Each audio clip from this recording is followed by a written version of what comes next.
Engenheira formada pela Escola Politécnica da USP de São Paulo, com MBA e mestrado em Educação pela Universidade de Stanford, Brasil conversa com Joyce Toyota, diretora do Vetor Brasil. Joyce, obrigado. Eu que agradeço.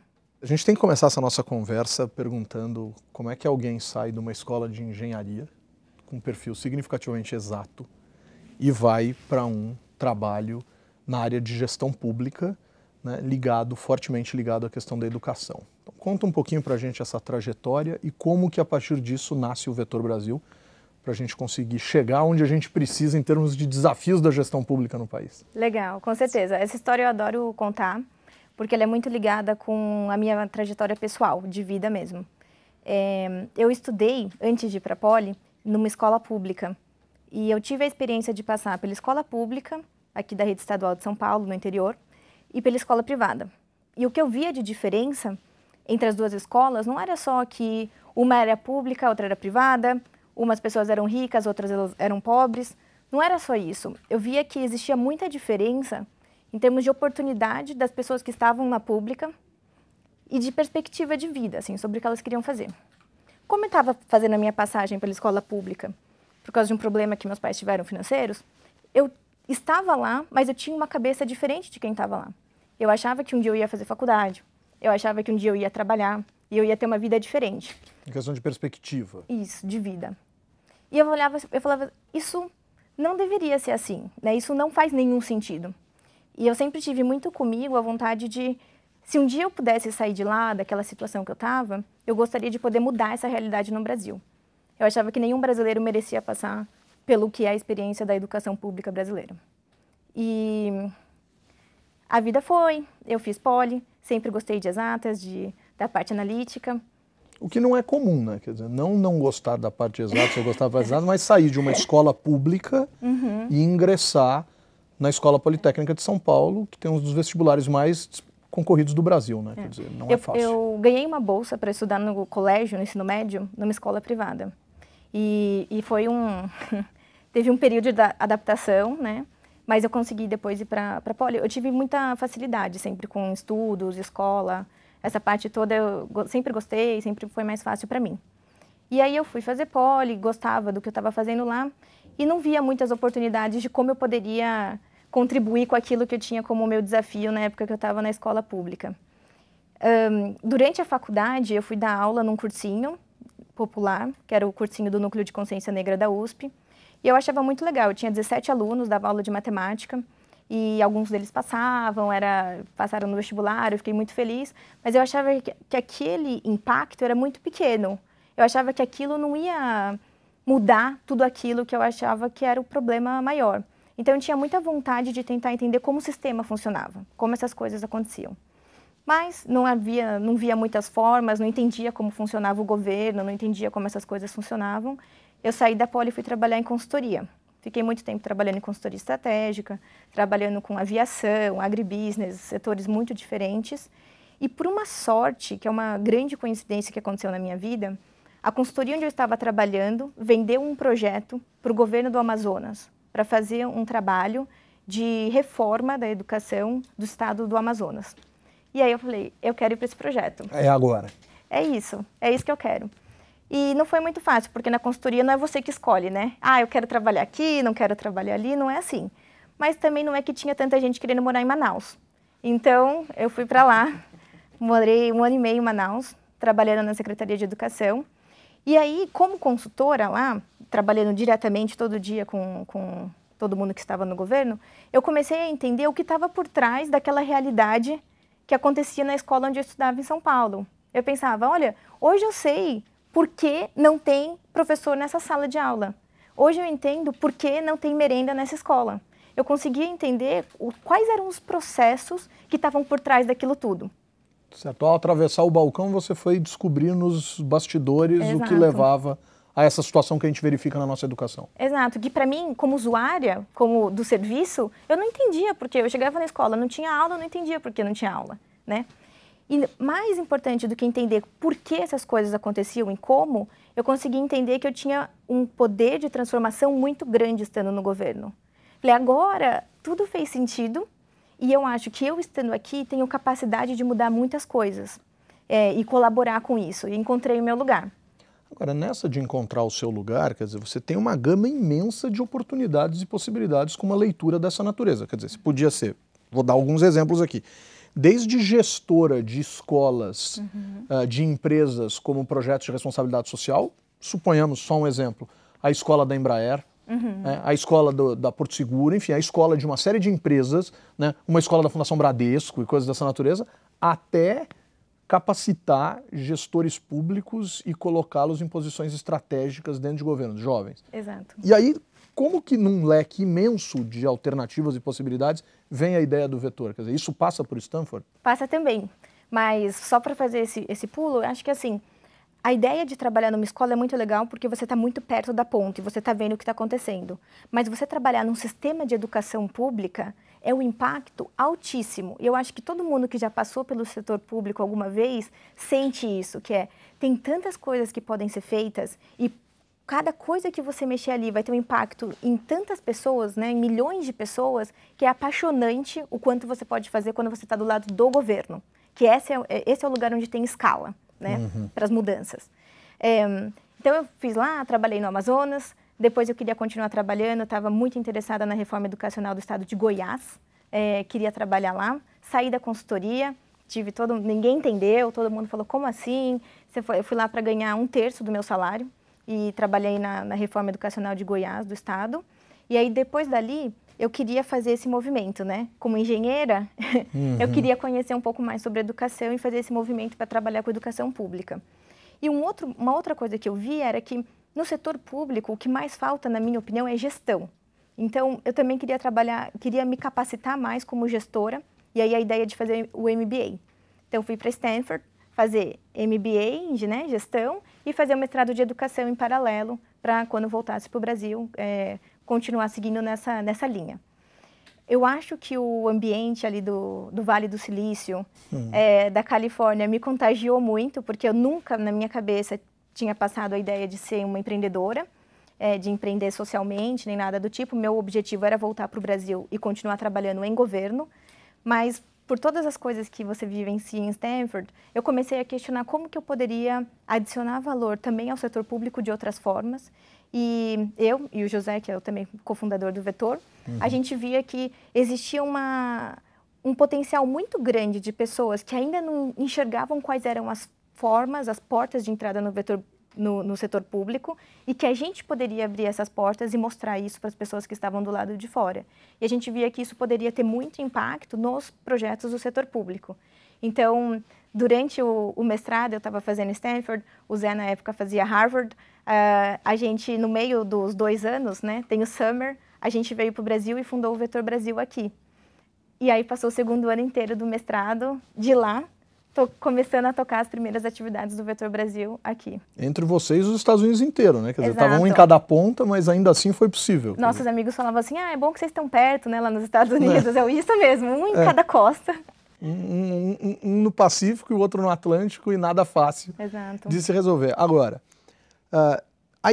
ter a ideia é uma coisa, colocá-la em prática é outra, e aí a questão é, como vocês colocaram isso em prática no que diz respeito à leitura do funcionamento de operações que o Vetor faz? Quer dizer, onde eu quero chegar?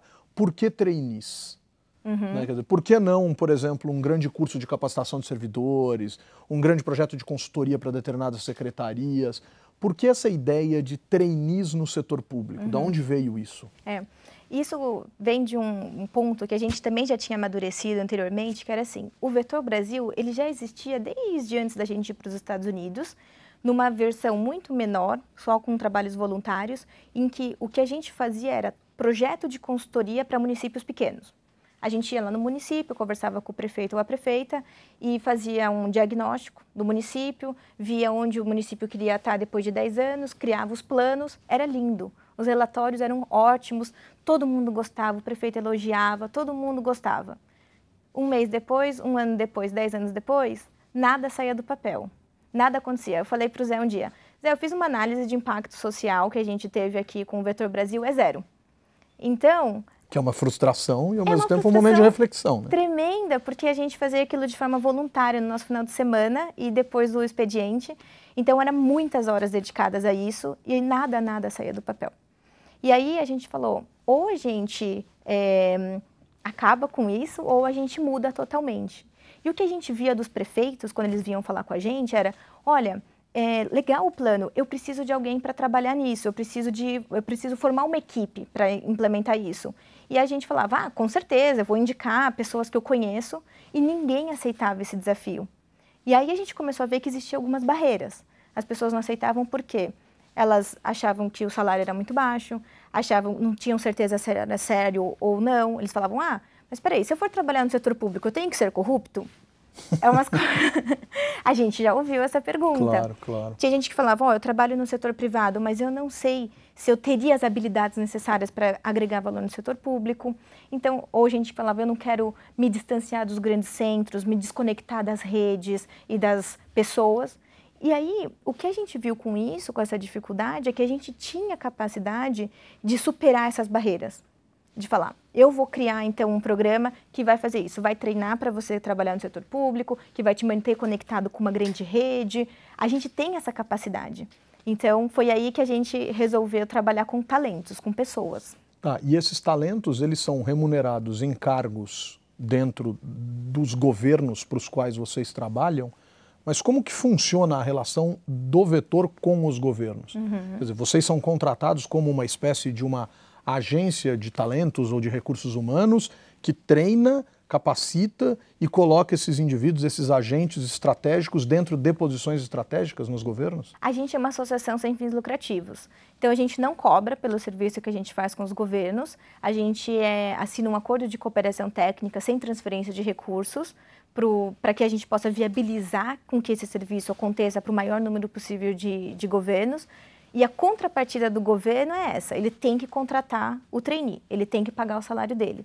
Então, na prática, esses cargos que são de comissão, que são cargos de confiança, muitas vezes é onde acontecem as indicações políticas, que fazem parte do governo.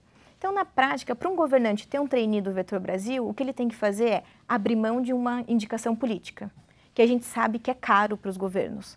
Então, a gente acha que se o governo já está dando esse passo de disponibilizar esse cargo, para em vez de fazer uma nomeação de um conhecido dele ou de alguém em quem ele confia, ele passa a fazer uma indicação que é feita através de um processo seletivo profissional conduzido pelo Vetor Brasil. Então, a gente acha que isso já é uma demonstração de comprometimento suficiente para a gente poder trabalhar junto. Então, vamos pensar o seguinte, quer dizer, não é um concurso público, porque não é, mas não é uma indicação puramente política associada aos mais diferentes acordos que a gente sabe que existem no setor público. Como que esse agente é recebido dentro dos governos? Que tipo de resistência ele sofre e que tipo de expectativa é depositada sobre ele? É um grande desafio, né, a recepção dele. Por quê? O trainee, normalmente, ele vai ter uma idade que corresponde exatamente à metade da idade média dos servidores da equipe onde ele trabalha. Então, normalmente, ele está lá com seus 25 anos, a idade média da equipe é 50. Ele normalmente vem de fora, né, não tem experiência ainda em setor público, normalmente vem de fora do estado, porque a gente aloca a gente otimiza a alocação de acordo com os objetivos de desenvolvimento profissional do trainee e não com o lugar onde ele mora. E normalmente ele vai lá para trabalhar num projeto que vai trazer mudança para o setor público. Ou seja, ele tem todos os fatores necessários para não ser aceito ou não ser aceito com facilidade. E a gente coloca a responsabilidade de ser aceito no trainee. Então, a gente não acha que a pessoa que está lá na equipe há 10 anos fazendo o trabalho dela é responsável por fazer a integração de quem está vindo de fora, é novo e ainda não se provou. Então, a gente faz um treinamento muito grande do trainee para ele se preparar e estar pronto, não só com a bagagem técnica, mas também com a bagagem de relacionamentos e dinâmicas interpessoais, para poder mostrar por que ele está lá, como que ele pode ajudar, como que ele pode ser um fator de apoio para a equipe na implementação das políticas públicas. E não de competição, ou de atrito, ou de vou provar que eu sou melhor do que você, porque isso não é verdade, não funciona. Tá. Quantas vezes você já recebeu ligações, e-mails, já participou de reuniões com esses trainees em que eles disseram, quero desistir de tudo, não vou conseguir, vai ser impossível, porque a gente está falando do quanto ele pode ser aceito, mas do quanto ele pode deixar de aceitar, quer dizer, o quanto ele também pode jogar a toalha. E uma segunda questão relacionada a isso. Vocês conseguem, de uma certa maneira ou de uma certa medida, aferir o risco desse sujeito ser aceito ou se sentir bem no ambiente de trabalho no setor público, apenas replicando os velhos vícios do setor público? Quer dizer, na verdade, ele se adaptar, né, à velha cultura política? Quer dizer, como é que vocês trabalham com isso? Muito bom. Então, na primeira parte, assim, todos os trainees têm meu celular, têm meu WhatsApp, eu recebo muitas ligações, muitos pedidos de ajuda nesse sentido, porque para o trainee é extremamente frustrante, mesmo para aqueles que estão em secretarias que a gente chama de ilhas de excelência. É diferente, é difícil, é muito grande. Então, eu sempre conto, eu já recebi ligação de um trainee uma vez, que me ligou chorando e falando: Joyce, eu descobri que eu não vou conseguir fazer a mudança, que eu não vou conseguir mudar o que tem aqui. E aí, teve uma parte cômica no meio disso, que foi, que bom que você descobriu isso, mas é importante a gente conseguir ver que a gente não está aqui para mudar um problema fácil, que em 1 mês, 2 meses a gente muda. Eu falo assim para eles, se fosse tão fácil, não precisava chamar a gente aqui, né? Só fazer um processo, um programa, uma rede. A gente faz isso porque a gente sabe que é desafiador, porque a gente quer mudar uma coisa de longo prazo, porque a gente quer mudar um problema que é complexo, né? Então, muita gente olha para o setor público de fora e pensa, o que falta no setor público é vontade. Fala assim, olha, até hoje eu nunca conheci um político ou um servidor público que acordasse e falasse, hoje eu estou sem vontade de mudar. Não é isso, não é só a vontade que falta. Outra coisa que as pessoas pensam é que, assim, se a gente pegar um monte de gente do setor privado, de consultoria, de banco, de sei lá onde, e colocar no setor público, vai resolver todos os problemas, porque os problemas são fáceis. O que é uma mentira, porque o problema é que o setor público é muito complexo e tem que ter muita humildade para quando a gente vai trabalhar com esse problema desse tamanho, né? Então, isso faz parte também do nosso treinamento e do nosso acompanhamento dos trainees, porque eu acho que a parte de seleção e pareamento dos trainees com as vagas é a parte mais fácil do nosso trabalho. É a mais simples, inclusive a mais barata. Por mais difícil que seja. Ainda que seja um desafio. Agora, o problema mesmo é garantir que o trainee, depois que entrou, ele continua se desenvolvendo sem se acomodar, sem se adaptar demais, né, com o que tem ali. Ele continua agregando valor e que ele não desista. A gente mede no Vetor Brasil, a cada 30 dias, a gente tem uma série de perguntas que a gente, né, pergunta para os trainees. Como você está se sentindo? Você acha que você agrega valor? Você é feliz? Né? Você se realiza sendo um trainee de gestão pública? E aí começou o programa, está no alto, 10, 10, 10, né? Todo mundo. Passou 2, 3 meses, tem um mergulho ali. O pessoal, assim, falando, eu passei todo esse tempo aqui de 3 meses... E nada mudou. Então, é uma frustração muito grande. E aí a gente tem o nosso papel como organização, como programa e rede, que é levantar de novo, né, a empolgação, a motivação e falar que legal, agora só o que aconteceu foi que você descobriu qual é a complexidade e o tamanho do problema.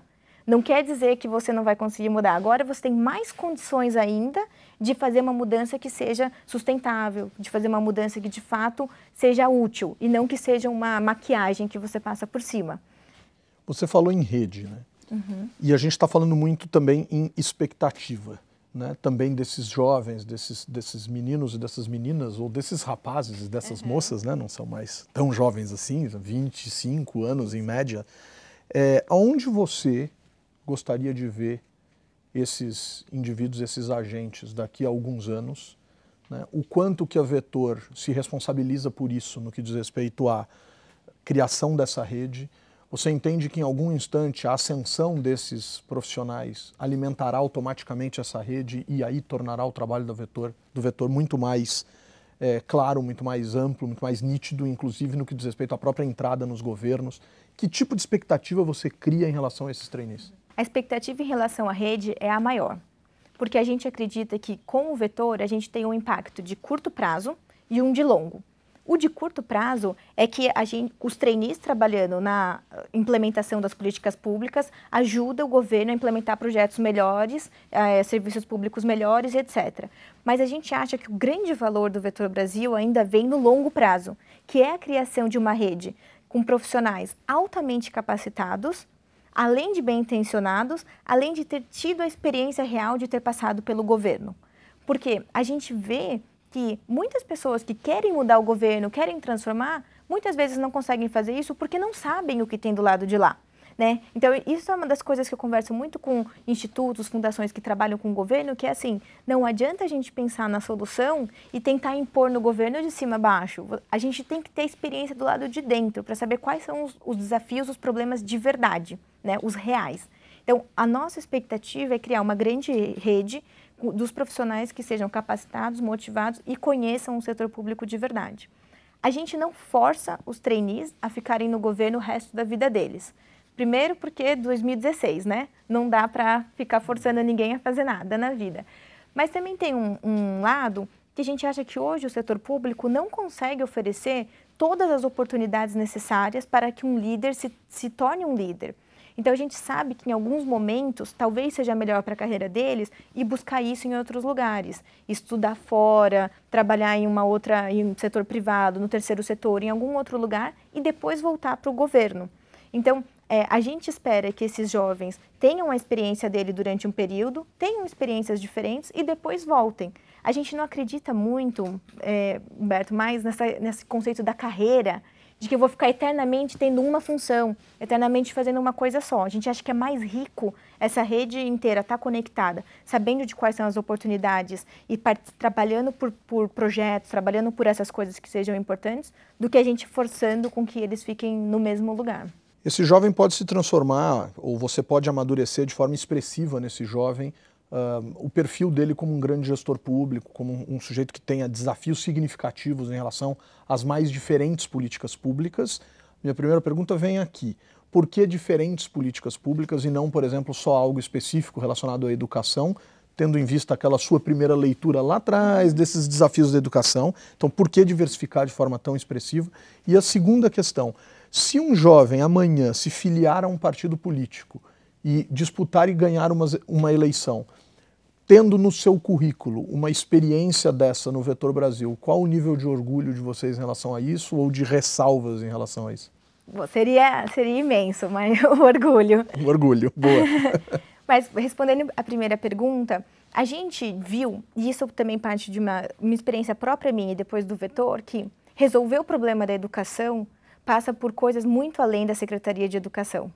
Então, o problema da educação, ele não está só ali dentro da sala de aula. Tem um sistema imenso e super caro por trás disso, que tem uma burocracia inteira, né, para a gente levar adiante, que impacta em cada um dos serviços que a gente entrega nas áreas fins do governo, seja na escola pública, seja no hospital público, na segurança pública e etc. E essa parte de trás é uma parte que, em geral, as pessoas não são apaixonadas, né? Eu não sou apaixonado por trabalhar com processos da área de planejamento, né? Pouca gente olha isso, mas é muito estratégico. A gente vê que se essa parte, esses nós não forem resolvidos lá no planejamento, lá na gestão, lá na governança, isso tudo vai acabar virando probleminhas aqui e ali, ou vai ficar atrapalhando a entrega dos serviços lá nas pontas. Então, isso é uma das coisas que eu percebi pessoalmente quando eu estava dentro do governo e que a gente vê, tudo isso está interligado. E a esfera pública inteira está interligada. Então, não dá para a gente chegar lá e falar, vou resolver esta parte aqui, porque tudo vai ser impactado, né? Ou seja, um aprimoramento da educação passa por um aprimoramento expressivo da gestão e, nesse sentido, a sua visão e a visão do Vetor, das pessoas que estão envolvidas nesse processo, já se concentra mais hoje na questão da gestão. Seria isso? A gente está nas duas áreas, tanto na ponta quanto no meio. Mas a gente acha que essas coisas têm que andar juntas. Assim como também não adianta a gente chegar lá super agilizado e, né, ter todas as coisas. Não, aqui vai funcionar assim, porque é tudo um sistema, né? Que isso vem desde lá do planejamento, que vai passando para cada uma das áreas, para cada uma das regras. Passa por legislação também, que é uma área que a gente hoje não está, mas que impacta muito a vida de quem está no executivo, de quem está entregando o dia a dia da política pública. Isso tudo está interligado e a gente acredita que as mudanças que são focadas e são numa partezinha apenas, elas são de curto prazo no final. Porque a burocracia inteira, se você não mexer isso tudo para trás, ela vai comer aquela mudança, aquela reforma, e aquela coisa superficial vai acabar caindo. Então a gente tem que ter, infelizmente, um olhar de muito mais longo prazo, de falar, a gente tem que mexer nisso aqui tudo, pessoal, porque senão a gente vai ficar só aqui apagando os incêndios aqui, criando um projetinho legal ali, mas saiu, descuidou, o negócio morreu. E aí não serve.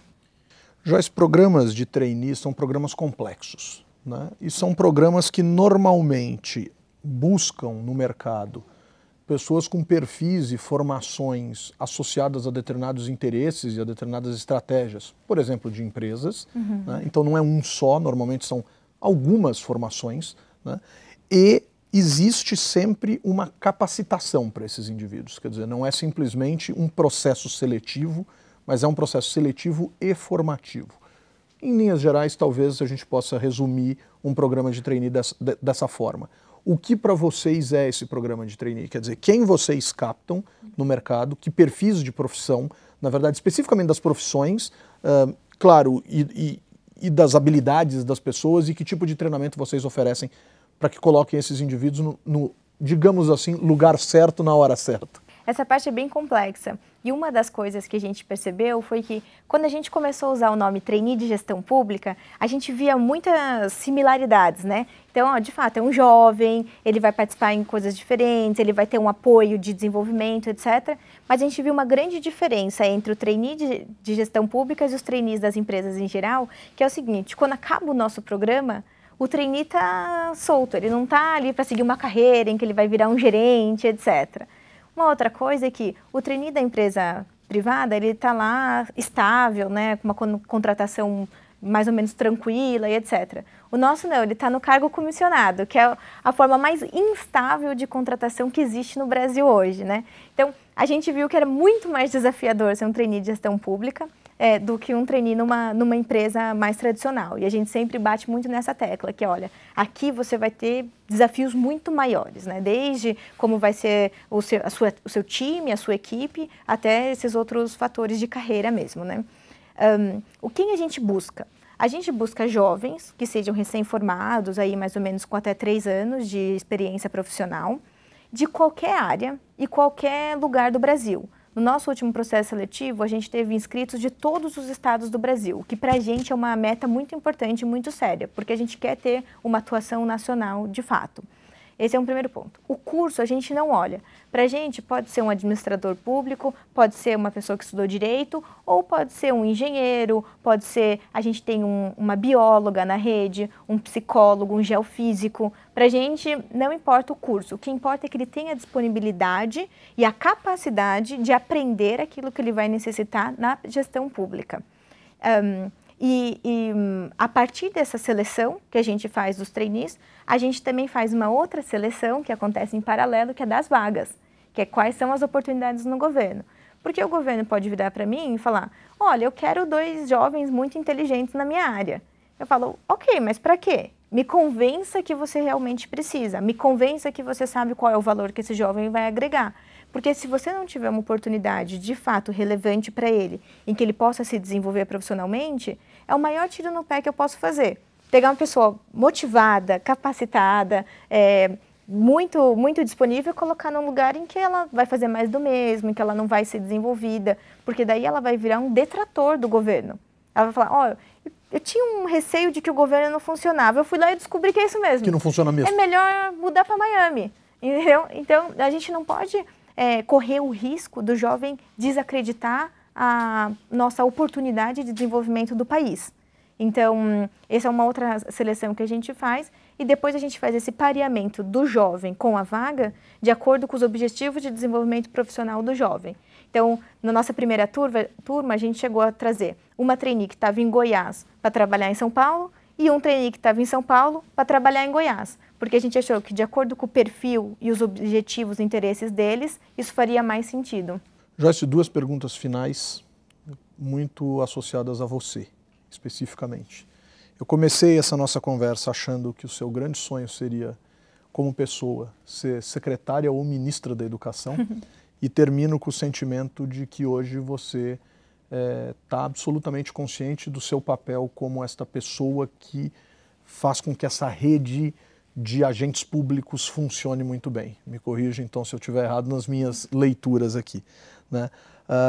O segundo ponto que eu gostaria de tocar com você é: você falou de política ou de gestão pública com homens de 50 anos. Você é uma mulher extremamente jovem. Que tipo de resistência você sofre quando apresenta esse projeto para os gestores ou para os governantes? Vou começar de trás para frente. Já sofri muita resistência. Então, quando eu comecei a trabalhar em governo, muitas pessoas me questionavam. Agora, eu acho que esse é um ponto que, para nós do Vetor Brasil, é muito importante. Tanto é que a gente criou, desenvolveu e a gente implementa um programa de desenvolvimento de liderança feminina para as nossas trainees mulheres e gestoras mulheres das áreas onde há trainees atuando. Fantástico. Porque o ambiente do setor público brasileiro é muito masculino. E muito machista. E muito machista na maioria das vezes. Há exceções. E a gente acredita que isso faz com que o governo, como um todo, seja menos eficiente. É um dos motivos pelos quais a gente acredita que o governo é menos eficiente. Por toda essa questão de não abraçar a diversidade, de não entender que pessoas diferentes podem agregar coisas diferentes e que a capacidade de entrega não vem da hierarquia. Então, esse ponto para a gente ele é muito, muito importante. A gente criou isso é muito interessante. A gente ouve coisas que a gente não acreditava que existia. Mas eu sou uma pessoa otimista por definição. E eu vejo que isso vem mudando muito, muito mesmo. E mais recentemente, principalmente desde que eu voltei ao Brasil, eu tenho sentido cada vez menos esse preconceito ou sexismo nas relações.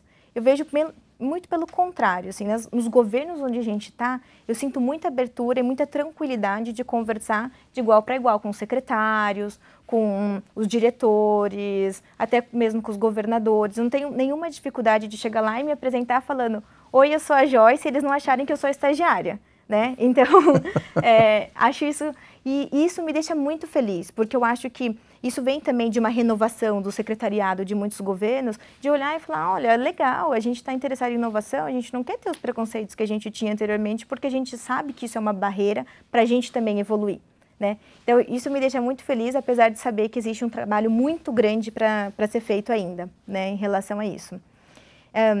E em relação ao meu papel, eu tenho muita vontade de voltar ao governo no futuro. Então, eu me realizo muito trabalhando com os jovens, muito trabalhando com pessoas e preparando pessoas para potencializar o impacto delas dentro do setor público, mas em algum momento eu gostaria de voltar a estar do lado de lá no futuro, trabalhando eu mesma com a mão na massa nas políticas públicas. Joyce, super obrigado. Muito obrigada. Muito obrigada.